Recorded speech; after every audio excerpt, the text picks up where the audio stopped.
Sveiki, brangus žiūrovai ir mano ištikimi sekėjai. Šiame epizode pamatysime, kaip gimė rekordinio dydžio piešinys Kauno miesto centre. 1001 knyga. Toks yra šio kūrinio pavadinimas. Ir spėju, Kaune jau nėra vairuotojų, kuris nėra buvęs, kuris nėra matęs manęs tenai piešiančio. Tai bus proga dabar pasižiūrėti, kaip jisai atsirado. Mano vardas Timotiejus, esu daugiau žinomas Morfai slapyvardžiu. Taigi, važiuojam.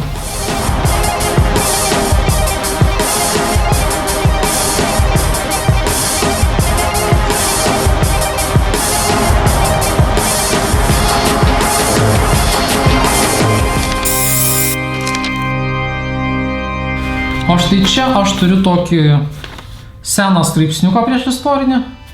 Jisai yra 2008 metų rugsėjo 15 dieną. Tai yra prieš 15 metų. Grafitų piešėjai atsidūrė policijoje. Šiandien Kauno miesto policijoje turėtų paaiškėti šeštadienį pareigūnų suimtų grafitininkų iš Vilniaus ir laikinosios sostinės likimas. Į laikinąją sostinę šeštadienį rytą atvykę 3 grafitų mėgėjai iš Vilniaus ir 4 kauniečiai ketino išpiešti vieną iš 3 Kauno miesto valdžios grafitininkams paskirtų tvorų, tačiau vos spėję pasidėti dažus ir nubrėžti kelias linijas ant MK Čiurlionio gatvėje esančios tvoros, vaikinai buvo sustabdyti atvykusių policijos pareigūnų. 15 minučių kalbintas centro seniūnas Vytautas Pauliukas apgailestavo, kad kilo nesklandumų. Seniūno teigimu grafitininkai ant tvoros Čiurlionio gatvėje turėjo teisę piešti. Tai baigėsi pirmasis straipsnis ir jau kitą dieną išėjo kitas straipsniukas, kad grafitininkai išvengė bausmės ir kad jiems leista piešti tenais. Tai va, manęs dažnai klausia, ar aš esu buvęs policijoje, ar esu buvęs suimtas už piešimą ant sienų. Tai va, čia vienas iš tų kartų, kada net ir laikraščiai rašė, kad kai mus čia suėmė. Aišku, aš kaip prisimenu dabar, tai tenai buvo ganėtinai juokinga ta situacija, mes tikrai žinom, kad tenai viskas yra švaru. Ir linksmai ten praėjo tas laikas, nuvežė į nuovadą ir darė netgi tuos mugshot'us, taip vadinamus, nusikaltėlių nuotraukas. Ir aš atsimenu, mano eilė jau buvo eiti, visus fotkino ten mano eilė eiti prie sienos. Ten taip gal viskas paprastai, buitiškai. Ir aš tokia galvoju, tiek čia nesąmonė, tokį smailą per visą veidą. Šoviau, galvoju, sakys ką nors, čia nesimatė, dar kažką, bet policininkas sako, nieko nesako, fotkina ir viskas. Tai kažkur policijoje turėtų būti mano mugshot'as, kaip nusikaltėlio didžiausio. Gal kada bus atrastas. Tai prasidėjo mano pažintis su šita siena. Tai nėra pirmas kartas, kada aš ant jos piešiu. Ir galim pažiūrėti dabar, reiškia, Etoje, kuris buvo su mumis, jo draugas, aš jo vardo neprisimenu. Toksai konceptualesnis kūrinėlis, užšifruotas. Gal jei kas prisimenat, kas tenai buvo parašyta, galite pakomentuoti komentaruose. Toliau su mumis buvo Karolis, Dovydas, ir dar ten aš neprisimenu su. Mano asmeniškai idėja buvo piešti naudojant tik tai vieną trafaretą.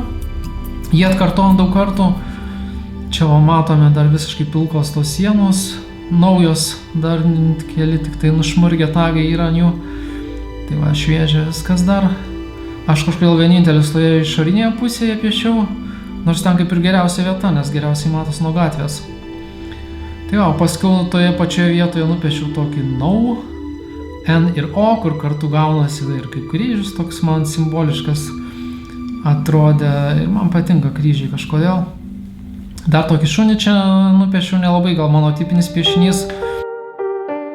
Tai va, o dabar mes pažvelgsime, kaip atrodė jau šito projekto vizualizacija, kurią aš teikiau Kauno miesto savivaldybės programai Kauno akcentai. Čia savivaldybėje man vedėjas sako, ten man primena į toj tualetą mėlyna, ten tokia plati knyga, sako, čia kažkaip nelabai man patinka. Nedaryk ten to viršaus apvalaus, žodžiu, tai stengiausi išvengti, jau paskui nebūtų ten tualetų pripiešta. Aš čia turiu tokius sąrašus. Tai 3 dalys yra. Tai pirma dalis yra lietuvių šiuolaikinė literatūra, trumpiausia dalis 12 metrų. Paskiau yra 30 metrų ilgio klasikinė lietuvių literatūra. Čia buvo įdomu, aš žiūriu Putinas. Vincas Mykolaitis Putinas, bet gavau užrašysiu 2,5 metrų aukščio tokį užrašą Putinas. Tai įdomu, ar niekam nebūtų užkliuvę toksai bairis. Tai va, ir trečioji ilgiausia siena, jinai yra 96 metrų ilgio. Tai yra pasaulio klasika. O kaip pavyko įgyveninti šį kūrinį jau būnant prie sienos, tai čia man siunčia žinutę Tadas Šimkus, mano draugas, galime pasiklausyti dabar jau. Žinai, taip netrodo, kad ten saugiai darbuojas. Gal nori ir bent lemenį užsidėti ten kokią ryškę, žinai, geltoną, kad kažkaip gal saugiau bent teoriškai. Ir jeigu reikėtų, aš ten tų turiu kūgių tokių oranžinių, žinai, kelininkų, jie gan tokie dideli, aukšti, tai pagalvok, jeigu tau reikėtų, tai tikrai galima paskolinti kūgių.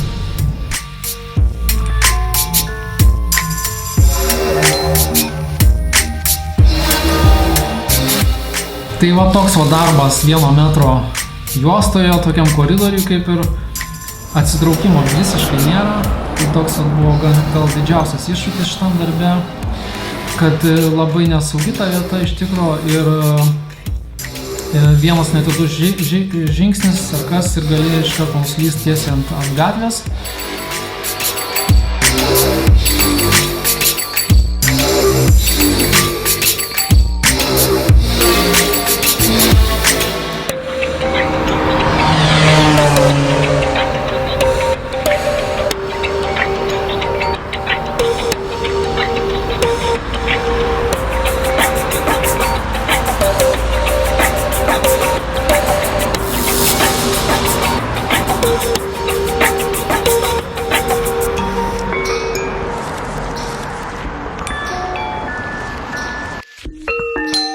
Buvo tokie dalykėlė, žodžiu, įsidedi pradžio ausinės, o ant viršaus užsidedi darbinės, tokios pramoninės jau ausinės.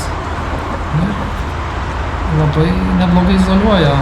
Aš čia pirmą kartą išbandžiau šitą dalyką ir pasineri į kažkokią kitą erdvę. Ir negirdi tos triukšmo, tos gatvės.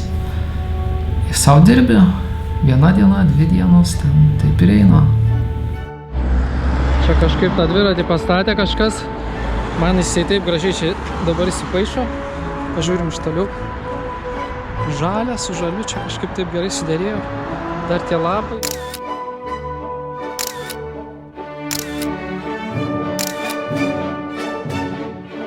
Iš viso sienos ilgis yra 138 metrai, aukštis 3,5 metrai. Tai iš viso gausi 438 kvadratiniai metrai. Tai aišku nėra didžiausia siena Lietuvoje, tai nėra rekordas Lietuvos. Oficialus rekordas šiuo metu yra ant Marijampolės kalėjimo 1221 kvadratinis metras. Tačiau man asmeniškai šitas kūrinys yra pats didžiausias pagal užimamą plotą ir pagal laiką, kurį aš praleidau prie vieno kūrinio. Dirbdamas prie vienos sienos, tai plius vienas piešiau viską pats, tai man tikrai asmeniškai yra didžiausias kūrinys, kokias atlikęs. Norėtųsi iš tikro, aišku, ir dar didesnio. Nėra, kad man čia tas darbas kažkaip tai atmušė norą didint dydžius, tai norėtųsi iš tikro 10 kartų didesnio. Ir jeigu kas nors turi tokią sieną, kuri būtų dar didesnė už šitą sieną ir norite ją išpiešti, prašome man parašyti, mes ją išpiešim. Čia štai matome vieną pusę graži, o kita pusė liko negraži. Kągi, tai aš tikiuosi, kad šis piešinys praeivius paskatins pagalvoti apie tai, kas yra jų namuose lentynoje, galbūt paskatins perskaityti daugiau knygų. Tai va tiek šiam kartui būtų, ačiū, kad žiūrėjote ir aš tikiuosi mes susitiksime kitam epizode. Iki!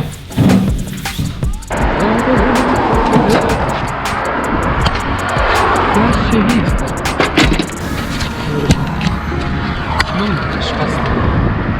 Vienu žodžiu, prašome prenumeruoti mano kanalą. uždėti nykštį ant šio video ir pasidalinti šiuo video su savo draugais.